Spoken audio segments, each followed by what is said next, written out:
guys, welcome back to my YouTube channel. My name is Daniela, and if you're new here, I make upcycling videos, outfit from scratch and some basic tutorials for sewing. In this video, we will be seeing how did I upcycle this dress into this halter neck dress which has perfect fitting. I will be explaining you the cutting part in this video and the stitching part will be uploaded tomorrow. Make sure that you hit on the notifications bell so that you will get notified every single time I post a video. If you have any suggestions, please write them down in detail so in my next video I can try to improve my videos. Also, don't forget to like and subscribe to this channel for more videos. Now without any further delay, let's get into the video. Okay, so we will start with the pattern first. I have created my basic bodice. This is for front and this is for back. Okay, I have already created another video of how to create your basic bodice. Make sure that you will watch it.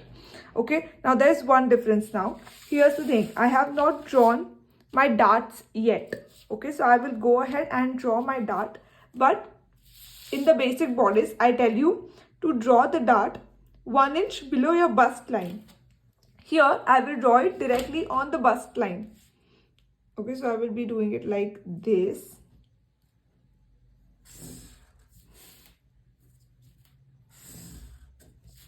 And now on this line, which is my bust line, also I have marked here points at half inch on both the sides.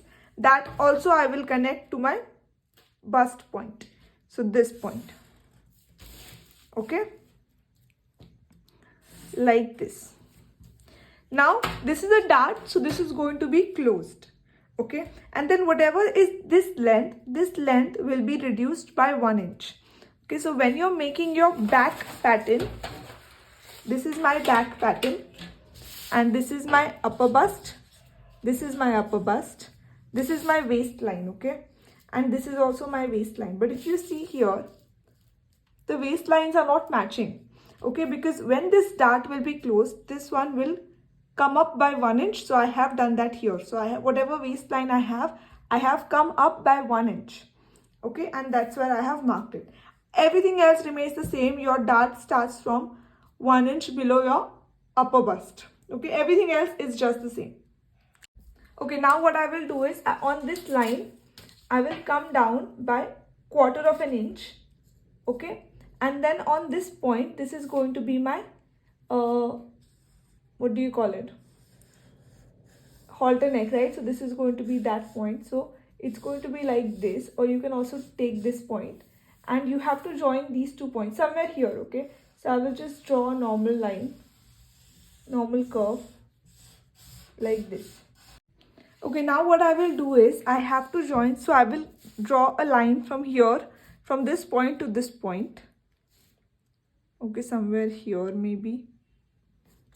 Yeah, and I will draw another line like this here.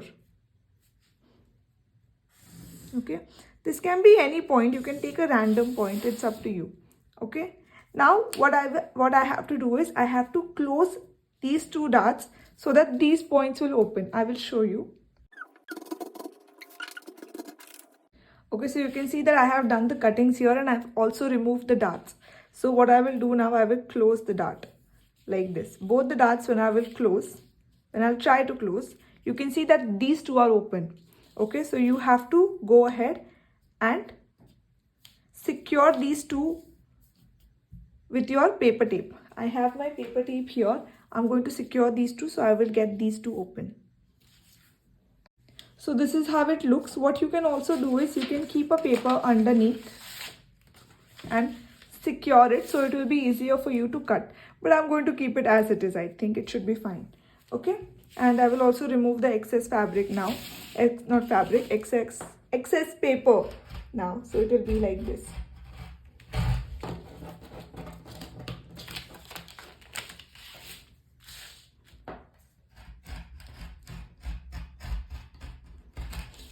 Okay, this is how it looks like.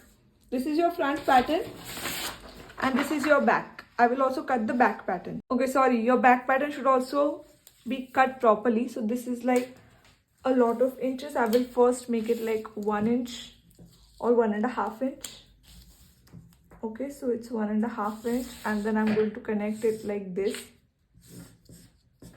Okay, and then what I will do is I'm going to come here by 1/4 inch, same inch that you came for the front pattern, do the same thing, and then you have to connect it here.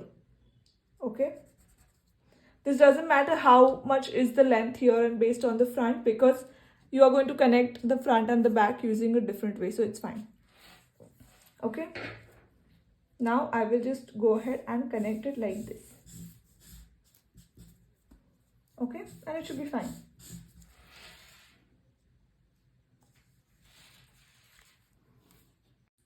Okay, we will start with the back side. Now this is the dress that I'm upcycling, and it already has a zip. Okay, so I have basically just separated the front and the back part. This is the back part, and this is the front part that I have.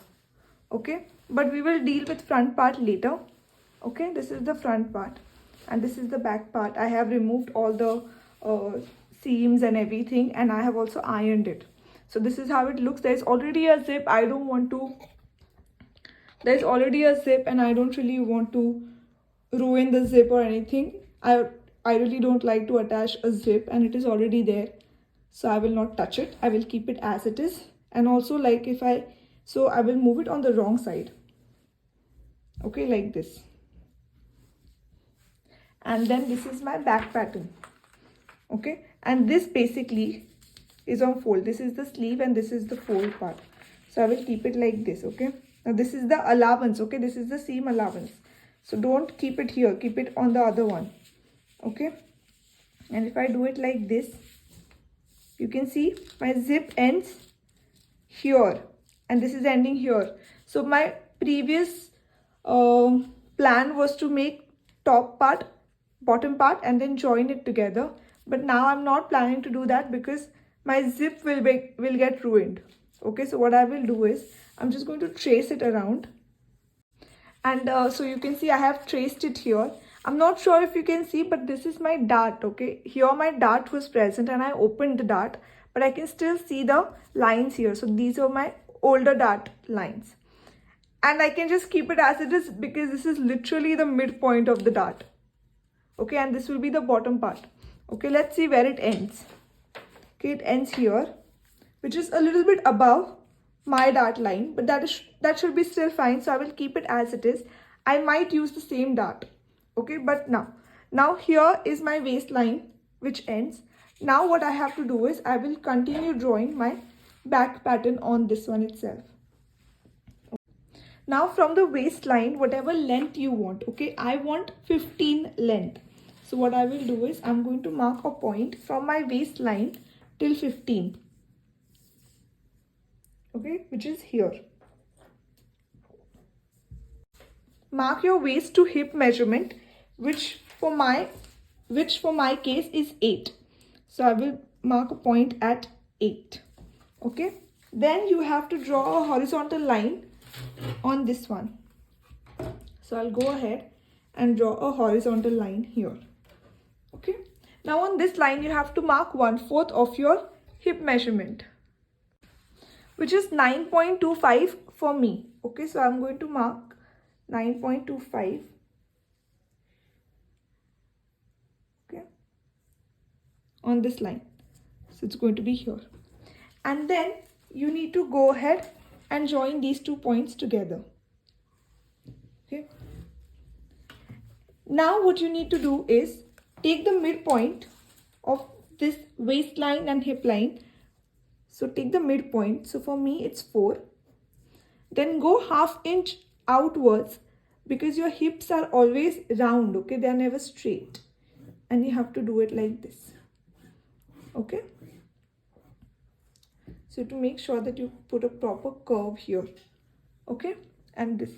Now on this line, now on this point, whatever is your measurement at this point plus 1 or 2 inch. Okay, because if you take the measurement, that would be proper stiff measurement and you won't be able to move your legs. So mine was 32. I will add 2 inches more, which is 34. Divide by 4 is 8.5.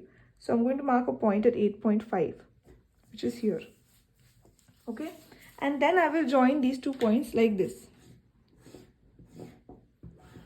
Okay, so it's like a proper curve here. And this is it. You have to go ahead and draw this line. Now this is without the seam allowance. Okay, you have to make sure that you will add the seam allowance while cutting. So now you have to go ahead and cut these pieces by adding the seam allowance. I will add 1/2 inch of seam allowance. Let's see what is 1/2 inch. I think this should be fine. You can take more seam allowance as well. I'll take 1/4 inch then.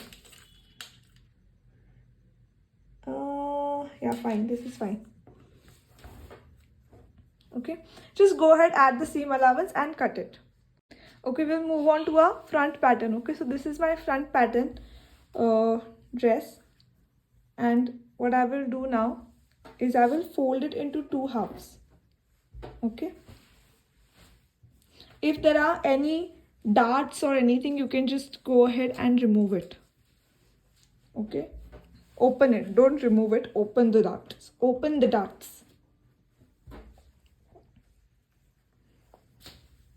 Okay, so I have folded it now. Okay, now what I will do is, this is my pattern. Okay, this is the folded side. Okay, this should be on fold. So what I will do is I will keep it like this. Okay, wherever it fits. So basically you have to open it like this, right? And then you should also have some seam allowance. If I keep it like this, on the upper side I will not have any seam allowance, so I have to go a little downwards. On this side I have enough seam allowance, so this is fine. So I'm just going to properly keep it here, and then I'm going to trace the pattern. Okay, I'm going to trace the pattern. Okay, this is my waistline. Also, this is without the seam allowance, don't forget that.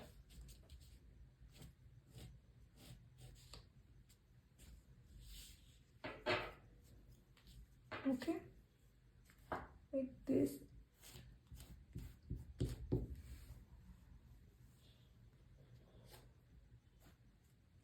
This is just for my reference, but I have added the seam allowance here. This is fine, and this is for the waistline. Okay, now this is my pattern. I have a little bit up. Okay, it will go a little bit up. Okay, now what you have to do is, similar way how you did for the back pattern, you have to mark the point of the length from your waistline. So for me it was 15, if I'm not wrong. Okay, so you have to go ahead and mark that point. You can also keep your back pattern and then on your front pattern and then trace it, or you can also do it like this. Okay, one more thing, what you have to do is, from your waistline you have to mark your hip line. Okay, as you did for the back, and then on this is the line which I am going to extend, and then on this line you have to mark your hip measurement, divide by 4. So mine was 9.25, so I'm going to mark that point. Okay, and then join these 2 points together like this. Now, okay, this is again, you have to mark the midpoint of it, which is 4.1 now, and I will go outside by 1/2 inch, and then I'm going to make my hip like this, because my hip is always down. Now another thing which you need to keep in mind is, here we don't have this dart allowance because we closed the dart, right? So when you take the measurement, this should be, yeah, whatever is your measurement, this should be exactly that same, 1/4 of your waist measurement. My 1/4 of the waist measurement is 6.25, but I'm getting 6.5 here. I'll keep it as it is because I'm anyway going to add a belt, so I'll keep it as it is. Okay, now you have to also do the same thing. Whatever is your marking, just mark that point, whatever, I think it was 8.5 for me, and then join that point. And then after marking that 8.5, I am going to join these 2 points together. Okay, I've also added the seam allowance here. Okay, and also make sure that this is well curved. Okay, now this is also waistline also. I've curved it properly. Okay, and this is also should be like this. Now add the seam allowance, go ahead and cut it. Okay, so this is how the front part looks and this is how the back part looks. Okay, the length might not be same, but just make sure that the hip line matches with the hip line and the whole length matches with the whole length. Then that should be fine. Your waistline should match and that should be fine. Okay, so you will need the leftover. Okay, so keep it. Now let's start.